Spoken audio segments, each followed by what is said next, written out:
Alam ko nakikinig ka sa mga videos. Alam ko nakikinig ka sa podcast, kaya ka nandito eh. But try to listen to yourself first. Pakinggan mo muna sarili mo, bakit ba ako walang tiwala sa sarili ko? And then, mag-inventaryo ka. Kasi pag wala kang tiwala sa sarili mo, anong ini-inventaryo mo? Lahat ng maling nagawa mo. Lahat ng hindi mo nagawa. So ngayon, anong inventaryo mo? Isusulat mo lang lahat ng magandang ginawa mo. Lahat ng panalo mo. Okay? Inventaryohin mo yon. Tapos pag unti-unti, teka, dumadami na. Ang engot ko pala. Dami ko palang nagawa eh. Ba't ako walang tiwala sa sarili ko? You learn. And then you lead yourself.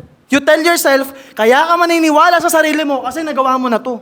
Nagawa ko na to. Ginagawa ko yung best ko. Nagno-notes ako ngayon. Member ako ngayon. Alam ko, binibigay ko yung best ko. Alam ko, wala akong tinatapakang tao. So, deserve ko ng tiwala. Kaya ibibigay ko yun sa sarili ko. Learning?